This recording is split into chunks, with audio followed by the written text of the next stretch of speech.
Hollywood, un monde de glamour et de strass, cache souvent des rivalités explosives, des trahisons amères et des blessures qui ne guérissent jamais. Pendant des décennies, les plateaux de tournage ont bruissé de rumeurs sur Sylvester Stallone, l'icône de l'action derrière Rocky et Rambo, et les conflits qui ont jalonné sa carrière. Des accusations de trahison, des scripts volés, des insultes publiques et même une amitié brisée par une accusation choquante. Tu as baisé ma femme. Aujourd'hui, à l'âge de 79 ans, Stallone en a fini avec la retenue. Il révèle enfin les 5 noms qui ont hanté sa carrière, des hommes qu'il qualifie de traîtres, de poignards dans le dos. Ce n'est pas une question d'ego, dit-il, c'est personnel. Plongeons dans ces querelles légendaires, des clashs qui ont façonné l'âge d'or du cinéma d'action et continuent de résonner dans les coulisses d'Hollywood. Sylvester Stallone et Bruce Willis, 2 titans du cinéma d'action, semblaient destinés à être des alliés. Leur collaboration sur The Expendables, une franchise conçue comme une ode aux films d'action des années 80, promettait de réunir leur charisme et leur énergie. Willis incarnait Monsieur Church, un mystérieux agent de la CIA, apportant une touche de cool détaché à l'équipe musclée de Stallone. Mais derrière les caméras, la tension montait. Le point de rupture survient en 2013, lors des négociations pour The Expendables 3. Willis, proposé à 3 millions de dollars pour 4 jours de tournage en Bulgarie, exige 4 millions, soit 1 million par jour. Pour Stallone, qui voyait The Expendables comme une lettre d'amour au genre, cette demande est une gifle. Il refuse net. Mais Stallone ne se contente pas de dire non. Dans un geste rare dans une industrie où les conflits sont souvent étouffés par des communiqués polis, il prend la parole sur Twitter. Il annonce le remplacement de Willis par Harrison Ford, qualifiant Willis des avide et paresseux et saluant Ford comme une excellente nouvelle attendue depuis longtemps. Ce tweet, brutal et sans filtre, choque Hollywood. Pour Stallone, ce n'est pas seulement une question d'argent. Willis, selon des sources proches du plateau, adoptait une attitude détachée, traitant le projet comme un simple chèque plutôt qu'une mission collective. Stallone, qui avait investi son cœur dans la franchise, y voyait une trahison. Leur histoire commune ne commence pas avec The Expendables. Dans les années 90, Stallone, Willis et Arnold Schwarzenegger s'étaient associés pour lancer Planet Hollywood, une chaîne de restaurants qui incarnait leur aura de star. Cette collaboration, bien que commerciale, les liait dans l'imaginaire public. Mais les divergences de vision entre Stallone et Willis, déjà perceptibles à l'époque, éclatent au grand jour en 2013. Willis, lassé du genre action, avait déclaré en interview que les explosions sont l'aspect le plus ennuyeux de son métier, une attitude qui heurtait Stallone, pour qui l'action était une passion viscérale. Le conflit prend une tournure tragique en 2022, lorsque la famille de Willis annonce qu'il souffre d'aphasie, une maladie neurologique affectant sa capacité à communiquer. Stallone, visiblement ému, partage un message de soutien sur les réseaux sociaux, postant des photos d'eux ensemble et écrivant « Bruce traverse une période vraiment difficile. Ça me tue. C'est tellement triste. » Mais ce geste, bien que sincère, reste symbolique. Selon des sources, les 2 hommes ne se sont jamais reparlés directement depuis le diagnostic. Leur rupture, autrefois alimentée par l'orgueil et l'argent, s'est transformée en un silence teinté de regret, une page d'Hollywood qui ne se refermera jamais complètement. L'histoire entre Sylvester Stallone et Eddie Murphy est l'une des plus dramatiques d'Hollywood, une amitié brisée par une accusation explosive. « Tu as baisé ma femme ». Ces mots, hurlés par Stallone au téléphone en 1987, mettent fin à une relation qui promettait de réunir 2 des plus grandes stars des années 80. « Du calme, mon frère, je n'ai pas baisé ta femme », aurait répondu Murphy, abasourdi. Mais le mal était fait. « Je ne lui ai plus jamais reparlé depuis ce jour-là », confiera Murphy à Rolling Stone en 1989. Tout commence au début des années 80, lorsque Stallone est pressenti pour jouer Axel Foley dans Beverly Hills Cop. Peu à l'aise avec le ton comique du scénario, il le réécrit entièrement, ajoutant une fin explosive avec une Lamborghini et un train de marchandises.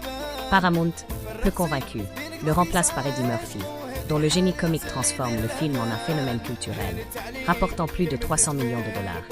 Stallone, loin d'en vouloir à Murphy, admire son succès, du moins au départ. Leur respect mutuel semble solide, jusqu'à ce que Beverly Hills Cop 2 entre en production en 1987. Pour ce 2e opus, le rôle de la méchante est confié à Brigitte Nielsen, alors épouse de Stallone. Murphy, selon certaines sources, engage Nielsen comme un clin d'œil amical à son collègue. Mais des rumeurs de liaison entre Murphy et Nielsen enflamment Hollywood. Stallone, convaincu de leur véracité, appelle Murphy et explose de rage. L'accusation, sans preuve, détruit leur amitié. Murphy, blessé, confiera plus tard « On en a parlé, mais je crois qu'au fond de lui, il ne saura jamais vraiment la vérité. » Ce doute, qu'il soit fondé ou non, c'est la fin de leur relation. Le conflit a des répercussions concrètes. Plusieurs projets ambitieux, comme un troisième parrain avec Al Pacino ou des comédies d'action comme Soldier of Misfortune, sont abandonnés. Stallone, dans un geste de défi, transforme son script rejeté de Beverly Hills Cop en Cobra, un film de 1986 qui, malgré des critiques assassines, rapporte 160 millions de dollars. Des années plus tard, en 2024, Murphy plaisante sur le style sérieux de Stallone, imaginant un Axel Follet menaçant. « Tu me suis? Je vais te mettre une banane dans l'échappement. » Mais cette pique, même humoristique, montre que la blessure reste vive. Stallone, de son côté, ne s'exprime que rarement sur Murphy, laissant le silence parler pour lui. La rivalité entre Sylvester Stallone et Kirk Douglas est moins connue, mais tout aussi explosive. En 1982, sur le tournage de First Blood, le premier film Rambo, les deux hommes s'affrontent dans un conflit créatif qui manque de saboter le projet. Stallone, déjà star grâce à Rocky, veut humaniser John Rambo, un vétéran traumatisé par le Vietnam. Douglas, casté pour jouer le colonel Trotman, assiste pour une fin fidèle au roman original, où Rambo meurt. Rambo doit mourir, répète Douglas, selon Stallone. Pour ce dernier, tuer Rambo serait une trahison du personnage et des vétérans qu'il représente. Le conflit s'envenime rapidement.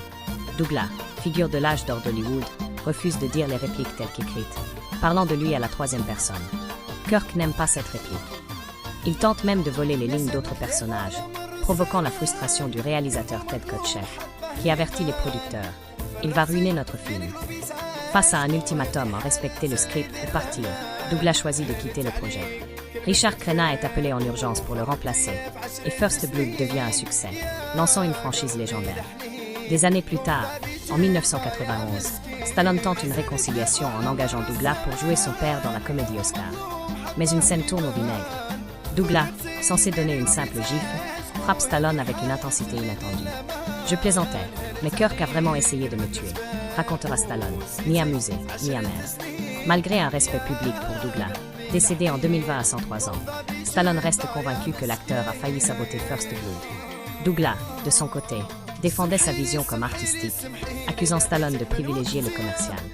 Leur affrontement, marqué par des égos et des visions inconciliables, reste une page méconnue mais fascinante d'Hollywood. Dans les années 1970, alors que Hollywood bouillonnait de talents émergents, deux jeunes acteurs prometteurs, Sylvester Stallone et Richard Gere, se croisent sur le plateau du film The Lord of Flatbush en 1974.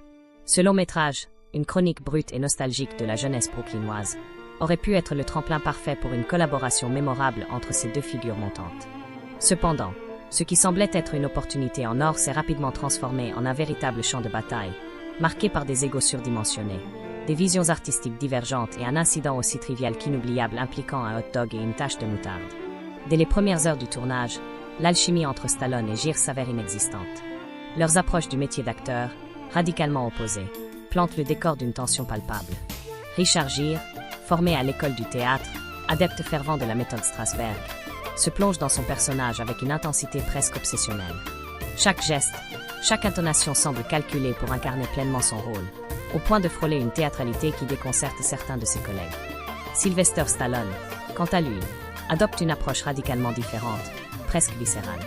Pour lui, jouer, c'est avant tout suivre son instinct, capter l'énergie brute d'une scène sans s'encombrer de théorie ou de préparation complexe. Cette opposition de style ne tarde pas à créer des frictions.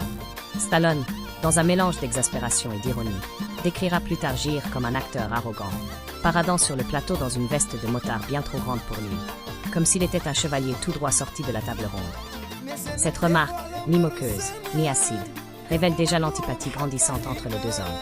Le point de rupture survient lors d'une pause déjeuner qui restera gravée dans les annales hollywoodiennes pour son absurdité. Ce jour-là, à Coney Island, l'équipe du film s'accorde un moment de répit. Stallone et Gere se retrouvent à partager l'espace exigu d'une Toyota, un choix de véhicule qui, rétrospectivement, semble presque destiné à amplifier les tensions. Stallone, fidèle à son image d'homme du peuple, savoure un hot dog, un repas simple mais satisfaisant, typique de l'ambiance populaire de Coney Island. Gere, en revanche, opte pour un demi-poulet rôti, dégoulinant de graisse et généreusement arrosé de moutarde.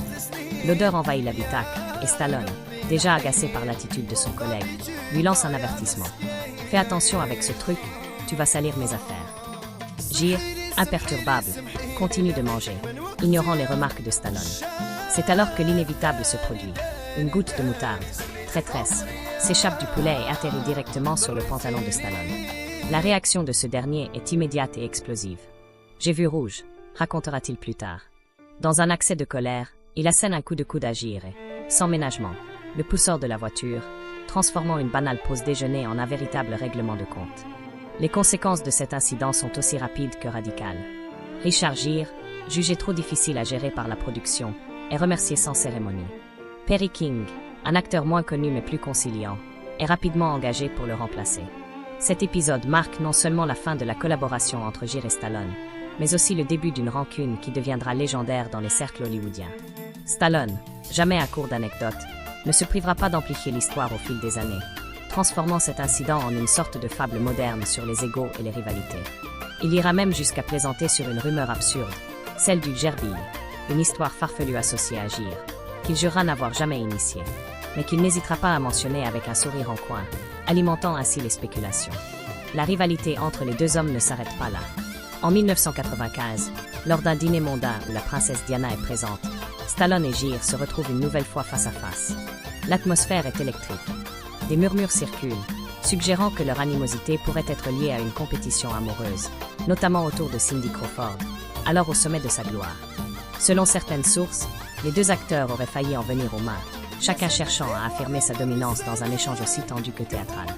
Si Stallone n'hésite pas à entretenir la légende, qualifiant Gere d'« impossible à gérer » et raillant son comportement, Richard Gere, fidèle à son image de figure plus réservée, choisit le silence. Ce contraste entre l'exubérance de Stallone et la retenue de Gere ne fait qu'ajouter une couche de mystère à leur querelle, transformant une simple tache de moutarde en un symbole durable d'une rivalité qui, des décennies plus tard, continue de fasciner. Dans l'histoire d'Hollywood, peu de rivalités ont atteint l'intensité et la longévité de celle qui a opposé Sylvester Stallone et Arnold Schwarzenegger, deux titans du cinéma d'action dont les carrières se sont entrelacées dans une bataille épique pour la suprématie. Pendant près de 2 décennies, ces géants du grand écran se sont affrontés non seulement à travers leurs films, mais aussi par des piques verbales, des coups bas savamment orchestrés et une compétition acharnée pour dominer le box-office. Leur rivalité, à la fois personnelle et professionnelle, est devenue une légende, un véritable feuilleton hollywoodien qui a captivé les fans et les médias. Tout commence en 1977, lors d'une soirée glamour au Golden Globe, un événement qui allait marquer le début d'une guerre froide entre les deux hommes, ponctué par un geste aussi impulsif qu'inoubliable, un bol de fleurs lancé à travers une salle bondée. Cette fameuse soirée de 1977 est un tournant. Rocky, le film qui propulse Sylvester Stallone au rang de star mondiale, est nommé dans plusieurs catégories au Golden Globe, suscitant de grands espoirs pour l'acteur scénariste. Mais contre toute attente, c'est Stay Hungry, un film dramatique bien plus modeste, qui remporte plusieurs distinctions, offrant à Arnold Schwarzenegger, alors jeune bodybuilder autrichien reconverti en acteur, le prix de la révélation de l'année. Dans l'euphorie de sa victoire, Schwarzenegger, avec son assurance caractéristique, aurait raillé Stallone pour les défaites de Rocky. Ce dernier, piqué au vif, ne se contient pas. Dans un élan de frustration, il saisit un bol de fleurs décoratif posé sur une table et le lance en direction de Schwarzenegger, un geste qui, bien que théâtral, reflète l'intensité de leur animosité naissante. Ce moment, relaté avec une pointe d'humour par Stallone des années plus tard, pose les bases d'une rivalité qui allait définir leur carrière. Dans les années 1980, alors que le cinéma d'action connaît son âge d'or, la compétition entre Stallone et Schwarzenegger atteint des sommets. Les deux hommes deviennent les visages emblématiques du genre, enchaînant les blockbusters musclés comme Rambo, Terminator, Commando et Rocky. Mais derrière les écrans, leur rivalité prend une tournure presque obsessionnelle. Schwarzenegger, avec son franc-parler, accuse Stallone de tricher en utilisant des doublures pour ses cascades, remettant en question son authenticité en tant que héros d'action. Stallone, de son côté, ne se prive pas de contre-attaquer. Dans Rocky IV, il crée le personnage d'Ivan Drago, un colosse soviétique froid et surhumain, interprété par Dolph Lundgren. Beaucoup y voient une caricature à peine voilée de Schwarzenegger, avec son physique imposant et son accent distinctif. Ce choix scénaristique, loin d'être anodin, alimente les spéculations sur l'hostilité entre les deux stars. Les tensions ne se limitent pas au plateau de tournage ou aux choix artistiques. En 1987, un article explosif publié dans un tabloïd accuse Schwarzenegger d'avoir des sympathies nazies, en s'appuyant sur le passé controversé de son père, membre du parti nazi pendant la Seconde Guerre mondiale. Bien que l'accusation soit infondée et sensationnaliste, le nom de Stallone est murmuré comme étant la possible source de cette rumeur. Bien qu'il ait toujours nié toute implication, cette affaire ajoute une couche de méfiance à leur relation déjà tendue. Les coups bas s'infiltrent même dans leurs films, transformant leur production en champ de bataille symbolique. Dans Toin, 1988, Schwarzenegger se moque ouvertement d'une affiche de Rambo dans une scène, un clin d'œil malicieux qui ne passe pas inaperçu. Stallone riposte dans Demolition Man, 1993, où une référence subtile mais cinglante à Schwarzenegger est glissée dans le scénario, renforçant l'idée que leur rivalité dépasse les simples mots. L'un des épisodes les plus mémorables de cette guerre froide survient avec le film Stop. Or My Mom Will Shoot, 1992, une comédie d'action qui deviendra un fiasco retentissant pour Stallone. Selon la légende, Schwarzenegger, avec une ruse digne d'un stratège, aurait fait courir le bruit qu'il était intéressé par le rôle principal du film. Piqué par l'idée de voir son rival s'emparer d'un projet, Stallone se précipite pour accepter le rôle, sans se douter qu'il s'agit d'un piège. Le film, mal reçu par la critique et le public, est un échec cuisant. Des années plus tard, Schwarzenegger confessera avec un sourire narquois. C'était de la merde, et je le savais. Ce coup sournois reste l'un des moments les plus emblématiques de leur rivalité, illustrant à quel point leur compétition pouvait prendre des formes inattendues. Ce n'est qu'au début des années 1990 que les premières lueurs d'une réconciliation apparaissent. Les deux acteurs, conscients de l'impact de leur rivalité sur leur carrière, décident d'enterrer la hache de guerre, du moins en partie, en investissant ensemble dans la chaîne de restaurants Planet Hollywood. Ce projet, porté par leur aura de star, marque un tournant. Leur collaboration se concrétise pleinement dans les années 2010 avec The Expendables, 2010, et Escape Plan, 2013, où ils partagent l'affiche, transformant leur ancienne animosité en une dynamique de camaraderie à l'écran. En 2025, Schwarzenegger réfléchira à cette période avec une pointe de nostalgie. On se détestait, mais il m'a poussé à être meilleur. Cette rivalité était un moteur. Stallone, de son côté, décrira leur affrontement comme une bataille pour la couronne du cinéma d'action. Une couronne qu'il a défendue avec une détermination farouche, mais qu'il a appris à partager. Leur passé, riche en provocations et en coups d'éclat, reste une page vibrante de l'histoire d'Hollywood, un témoignage de la manière dont la compétition peut forger des légendes. Une légende forgée dans le conflit. Sylvester Stallone a survécu à plus de 50 ans à Hollywood, un monde de rivalité, de trahison et de lutte d'ego. Les 5 noms qu'il cite, Bruce Willis, Eddie Murphy, Kirk Douglas, Richard Gere et Arnold Schwarzenegger, incarnent des blessures personnelles, des visions artistiques opposées, et des moments où Stallone a dû se battre pour protéger son héritage. Ces querelles, qu'il dévoile aujourd'hui, ne sont que la pointe de l'iceberg.